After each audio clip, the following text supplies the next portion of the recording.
Black Widow was directed by Kate Shortland and stars Scarlett Johansson in her final appearance as the character. And of course, I was going to review this movie. I hadn't done it yet because I actually did not have a screener for this one or a screening, so I just had to wait until it was actually out to, watch it. And so I finally just did just now, and I can finally talk to you guys about it. But since a lot of people have still not seen the movie, this is still going to be spoiler free because I obviously don't want to give anything away. Taking place between the events of Civil War and Infinity War, Natasha Romanoff is forced to confront her past when a villain is taking over certain things that were in her origin story, as we learn in this movie, and she is forced to reconcile with people that she's let go in the years since and eventually embark on a solo mission of her own. Ever since 2010, the first time she made an appearance in Iron Man 2, there's been talks about a Natasha Romanoff Black Widow spin-off movie. And over the years, people just thought it was never going to happen because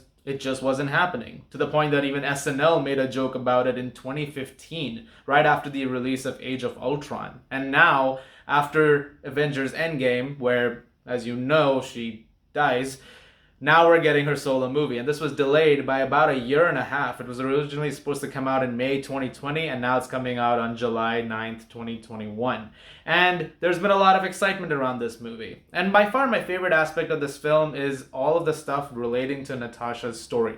When it comes to exploring her characters, the family dynamic that she had growing up, and all of the people that she's known in her life. You meet a few colorful characters in the process, like Yelena Belova, played by Florence Pugh, who is maybe the best part of this movie. She's very good in this, and she's very funny, and she's very charismatic, and I think they're planning a lot with her in movies to come, so I'm very excited to see where they go with her. And of course, you have David Harbour as the Red Guardian, who was also very funny and entertaining, and Rachel Weisz as Melina. And you get a lot of interesting dynamics with these characters. My favorite scene is one involving them at a dinner table, which you've seen hints of in the trailers.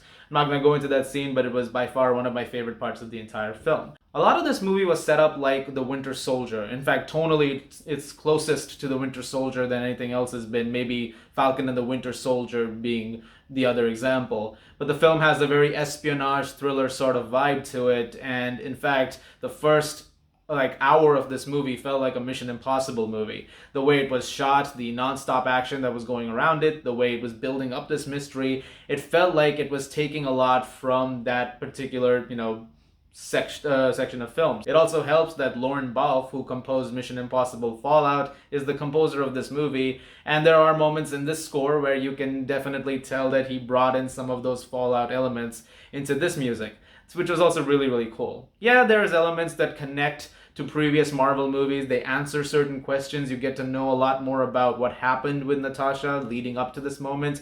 You also know a little bit about what happened in events that were referenced before. For example, if you watch these movies, you know a very specific event Natasha keeps going back to. You get a little more insight into that. Let's just put it that way. The film definitely hones in on those aspects of it very well. The characterization and when it comes to exploring the personal bits were really, really interesting. The parts that were actually the least interesting for me were the action-heavy MCU stuff, the stuff that we've seen over the years. Because one of the things that I have now come to see with the Marvel movies is that we had 3 phases, those 23 movies until Far From Home, which had a very specific formula and they were following a certain story. And they were all really, really great. But after Endgame happened, the chance to evolve and to do something different, that became more apparent. Now suddenly there was an opportunity to do that. With the recent shows like WandaVision and Falcon and the Winter Soldier and even ongoing Loki, they're exploring more in terms of characters, and I like that. And Black Widow definitely does that for, like I said, a big chunk of it. But then there's another chunk of it which goes more into the generic stuff. And the biggest issue with this is that it brings up themes, very thought-provoking elements regarding Natasha's origin story, which I really feel like could have been explored a lot better, but they're just not. It feels like sometimes they're brought up in this very major way, and there's something that could be very impactful for whatever the character is about to do,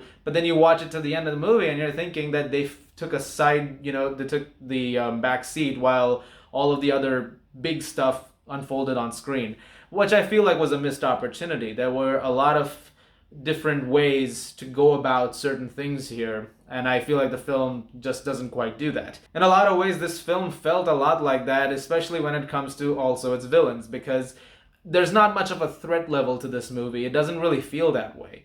And it's also one of those cases where it feels like we're back to like 2013, 2014 MCU, like phase 2, where we had a lot of villains, but no one was really very memorable. And that happens here because the eventual villain that we're going after, even if it's, whoever it ends up being, I'm not going to spoil it, there's not much, in terms of, I guess, memorable presence. Let's just put it that way. The film definitely skimps out on that department as well. This also pertains to Taskmaster because they try to do some intriguing stuff with this character, but they don't quite go all the way with it that I think that they wanted it to go. It also feels a bit easy, parts of it, and that was also a bit disappointing. One of the criticisms that I have come across, though, in the reviews that I've seen, which I don't quite agree with, is that this film should have come out a long time ago, and it feels like a product of some 5-6 years ago, and that they should have released this in that point in time, and that they're now just putting it out there as an obligation. I don't necessarily agree with that. Even if you're making a movie that takes place after certain events, or if you're releasing it late, at the end of the day, you're supposed to make a good movie. That's what it's all about. And you have to make a movie that's still entertaining and still justifies its existence. Parts of this movie definitely do that. Though the one disadvantage of this is that you know where this is going, parts of it. So sometimes those more tense moments don't feel as tense because you know the outcome eventually. You know what's going to happen with Natasha. You know what's going to happen with some of these characters. And so that feels a little,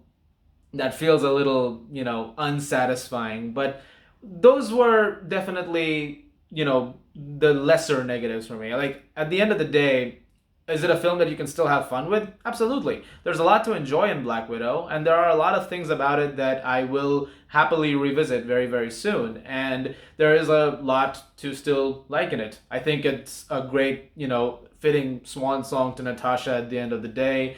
This has been a really great character. Seeing her come across over the years has been awesome. I think it could have been a lot better at points, but overall, I had a fun time with it. And of course, if you are a fan of these movies, if you're a fan of Black Widow, then you're already going to love this movie. This is going to be great for you, and I'm excited to hear what more people think about it. As it stands, though, Black Widow was good. It was good. Yeah. I'm gonna give Black Widow a 7.5 out of 10.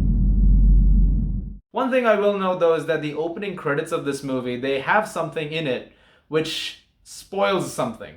And I was kind of disappointed with that. I'm not going to say what it is. You can see the movie for yourself, but there's this one little detail. I wish they didn't do that. Felt, again, went with that Mission Impossible vibe of, you show things in the opening credits of those movies. I just wish they hadn't done that. Guys, thank you very much for watching. Look forward to more reviews very soon. Have you seen Black Widow yet? What did you guys think about it? I know I'm super late to this. I was actually going through YouTube and all the other websites. It seems like everybody's already covered this movie. But what did you guys think about it? If you have seen it, leave your thoughts in the comments below. Let me know. As always, if you like this, please do subscribe. And I'll see you guys in the movies.